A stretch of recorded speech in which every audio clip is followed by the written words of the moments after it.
Hello football lovers, berjumpa lagi dan lagi dengan Kakak Spasi. Kali ini Kakak sudah menyiapkan berita-berita terupdate seputar dunia sepak bola untuk kalian semua. Selamat menyaksikan.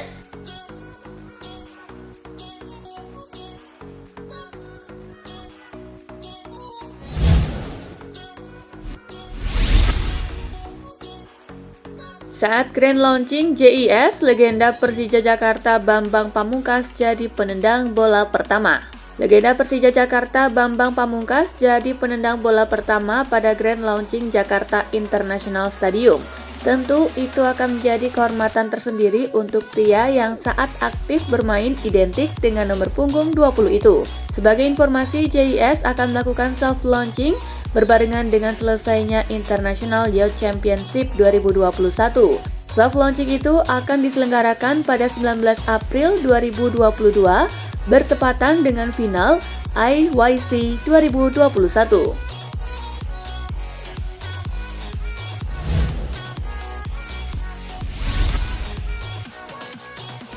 Louis van Gaal kalahkan kanker lewat 25 kali terapi. Van Gaal yang pernah melatih banyak klub top Eropa membuat pengakuan mengejutkan beberapa pekan lalu. Pria yang kini sedang melatih timnas Belanda itu mengaku mengidap kanker prostat. Kondisi itu membuat banyak pihak bersimpati. Van Gaal sendiri kini sedang menjalani terapi pemulihan. Ada kabar baik soal kondisi Louis van Gaal sekarang.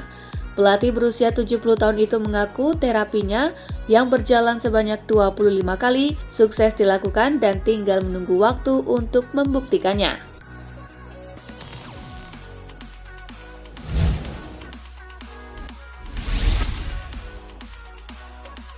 Anak yang dipukul Ronaldo tolak undangan ke Old Trafford. Ronaldo terlibat insiden dengan fans Goodison Park. CR7 memukul tangan fans saat masuk ke lorong stadion. Akibat pukulan Ronaldo, tangan bocah penggemar Everton itu yang diketahui bernama Jack Harding lebam. Ponselnya juga hancur karena terbanting.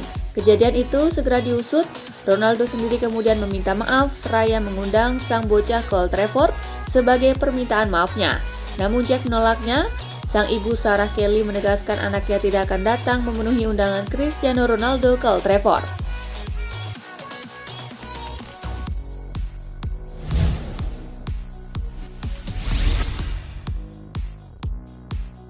Manchester United sepakat secara lisan dengan Erik ten Hag.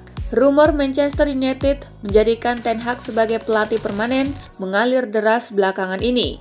Manajemen klub bahkan dikabarkan sudah berdiskusi dengan Ten Hag perihal visi misi untuk membangkitkan setan merah.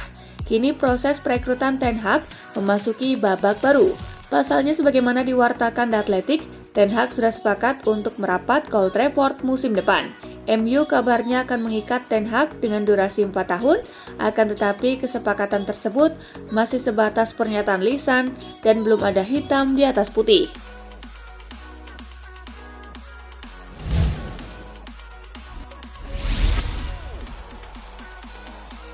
Fernandinho tak akan perpanjang kontrak di Manchester City. Di sesi konferensi pers jelang pertandingan Atletico Madrid versus Manchester City, Fernandinho ditanya soal masa depannya. Pemain 36 tahun itu mengaku tidak akan menekan kontrak baru. Meski begitu, Fernandinho menolak bakal pensiun. Ia mengaku masih ingin bermain di Brazil setelah meninggalkan Manchester City.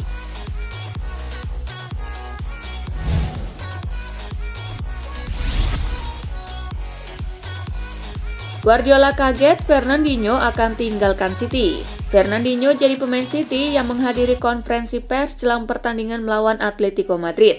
Dalam kesempatan itu, dia ditanya apakah akan memperpanjang kontraknya di City. Gelandang asal Brazil itu menjawab tidak. Fernandinho mengatakan ingin bermain secara rutin. Dia juga menyebut akan kembali ke Brazil. Pep Guardiola yang melakoni konferensi pers usai Fernandinho kemudian ditanya soal komentar pemainnya itu.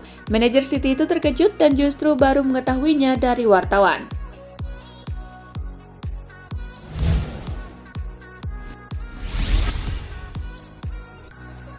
Atletico versus City, Simeone santuy tanggapi sindiran Guardiola. Perempat final Liga Champions mempertemukan Manchester City versus Atletico Madrid. Pada leg pertama Atletico tampil bertahan total. Bagaimana tidak, sebab wakil La Liga itu memainkan formasi 5-5-0 di lapangan. City sendiri akhirnya tetap bisa menang 1-0 lewat gol Kevin De Bruyne. Usai laga, Guardiola menyindir taktik lawannya. Sindiran Pep Guardiola itu kemudian ditanggapi Diego Simeone saat menggelar konferensi pers jelang leg kedua. Pelatih asal Argentina itu santai meresponnya.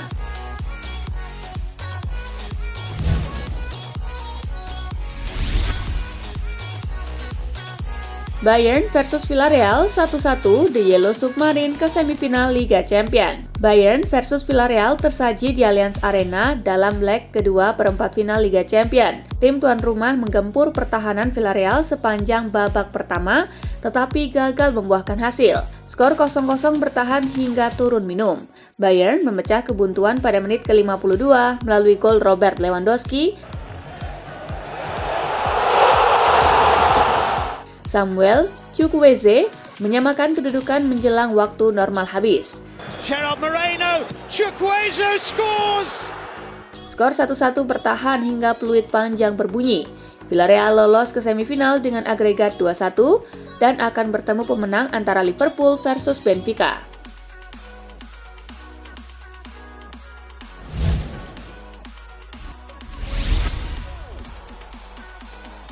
Real Madrid versus Chelsea dramatis, menang agregat 5-4, Los Blancos lolos ke semifinal. Laga Madrid versus Chelsea berlangsung di Santiago Bernabeu. Pertandingan berjalan sengit sejak menit pertama. Chelsea mampu unggul 3 gol lebih dulu berkat aksi Mason Mount di menit ke-15. Pelota suelta! Antonio Rudiger di menit ke-51. Ataca la pelota, gol. Atacó la pelota Rudiger. Dan Timo Werner di menit ke-75. Va a disparar uno más. Thibaut Courtois. Kemenangan di depan mata Chelsea harus buyar setelah Rodrigo mencetak gol di menit ke-80. Viene el remate. Gol, gol, gol, gol. Agregat pun menjadi 4 sama dan laga harus dilanjutkan ke babak extra time. Di babak extra time, Madrid menambah 1 gol berkat aksi Benzema di menit ke-96. Buscando el centro. Benzema, gol. Tak ada tambahan gol di sisa laga, agregat 5-4 untuk kemenangan Madrid menghiasi pertandingan.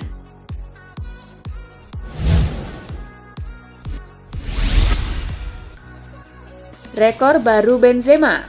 Benzema sekali lagi mencetak gol untuk Los Blancos dengan sundulannya. Gol itu sangat penting untuk membawa Real Madrid menang agregat atas Chelsea. Sekali lagi Real Madrid harus berterima kasih kepada Karim Benzema untuk satu malam Liga Champions UEFA yang epik lagi. Dan dengan hasil malam ini, pesepak bola Prancis itu mendapatkan satu tonggak lagi dalam karirnya bersama Los Blancos. Karim Benzema mencetak rekor sebagai pemain Prancis pertama yang mencetak 12 gol dalam satu musim Liga Champions.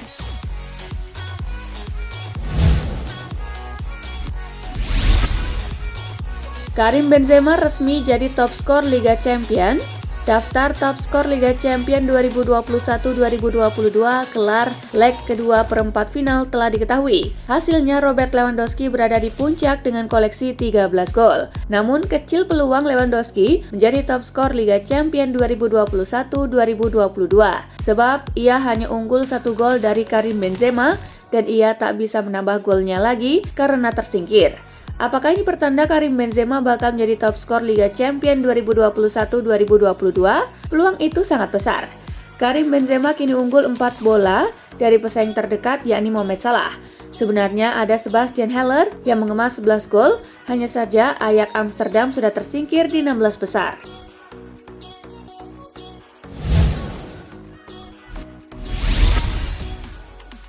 Thomas Tuchel mencak-mencak ke wasit saat lawan Madrid berujung kartu kuning.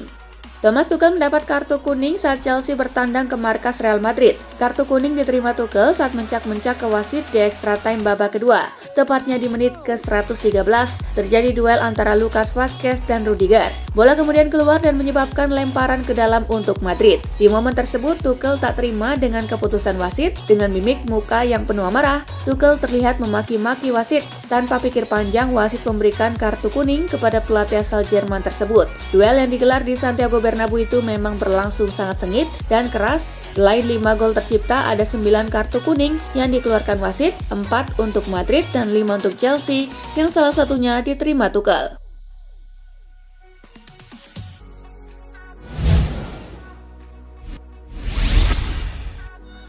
Penantian 16 tahun Villarreal terbayar lunas.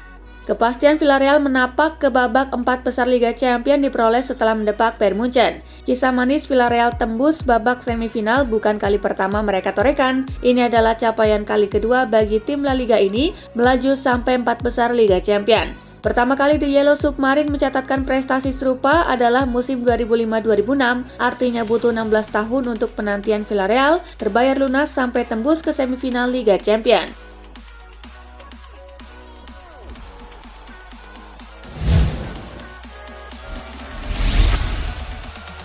Magis Unai Emery di Villarreal, musim lalu juara Liga Eropa, kini semifinal UCL.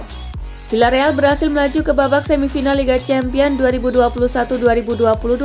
Tentu keberhasilan tersebut tak lepas dari sang juru taktik, yakni Unai Emery. Sejak menangani Villarreal pada musim 2020-2021, prestasi mentereng berhasil dipersembahkan pelatih asal Spanyol tersebut. Di musim perdananya, Villarreal langsung dibawanya menjuarai Liga Eropa 2020-2021. Lawannya di partai final pun bukan tim sembarangan, yakni raksasa Inggris Manchester United. Kini magisnya berlanjut, Villarreal dibawanya melangkah ke babak semifinal. Perjalanan Villarreal ke babak 4 besar juga tak main-main. Selain berhasil menyingkirkan Bayern Munchen yang notabene peraih 6 gelar si kuping besar, Villarreal juga berhasil menghentikan langkah raksasa Italia Juventus.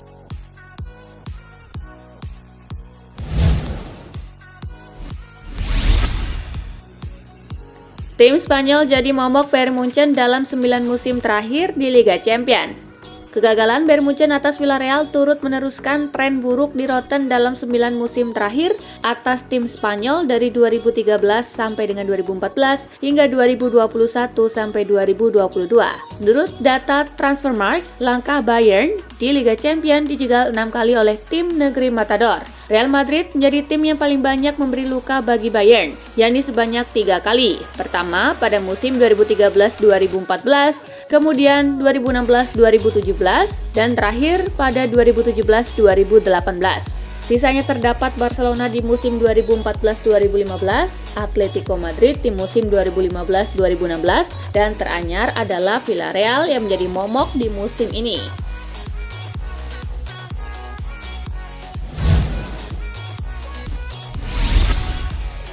Perang dingin dengan pelatih, Leroy Sané berada di ambang pintu keluar Bayern Munchen. Leroy Sané berada di ambang pintu keluar Allianz Arena markas Bayern Munchen. Ketegangannya dengan Julian Nagelsmann disinyalir menyebabkan Die Rotten berniat melegonya dalam bursa transfer musim panas nanti. Penyebabnya yaitu masalah penampilan.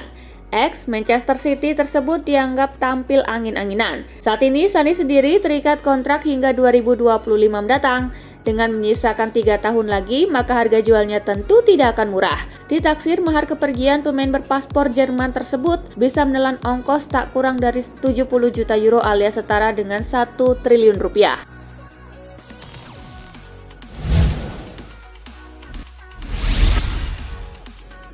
Lini depan AC Milan akan menakutkan usai sepakat daratkan bintang Sassuolo. AC Milan sepertinya semakin dekat dengan impian mereka untuk memiliki Domenico Berardi karena kabarnya proses negosiasi untuk sang pemain berjalan sangat lancar. Untuk membahas kemungkinan mendapatkan winger kidal Italia itu di bursa transfer musim panas 2022 nanti, AC Milan bahkan siap melakukan lagi pertemuan dengan Sassuolo dalam waktu dekat. Jika bisa mendapatkan pemain 27 tahun ini, maka variasi serangan AC Milan musim depan akan semakin beragam karena sisi kanan mereka akan menyaingi kualitas sektor kiri maupun tengah.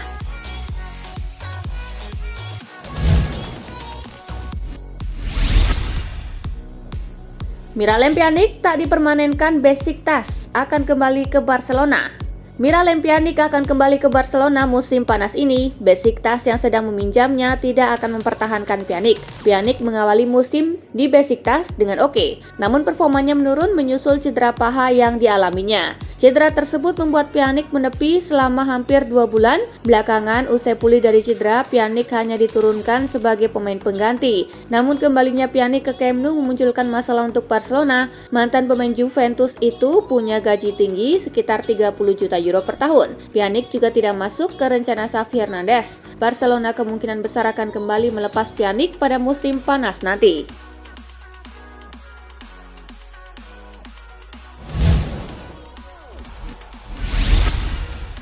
Nah itulah tadi guys, kumpulan berita menarik dan terupdate dari Kakak Spasi. Simak terus ya berita-berita terupdate lainnya dari Kakak Spasi yang pastinya akan Kakak update di Spasi Football News. Tapi jangan ditinggalin ya channel Spasinya, karena Kakak akan update juga tentang fakta-fakta menarik seputar sepak bola dunia.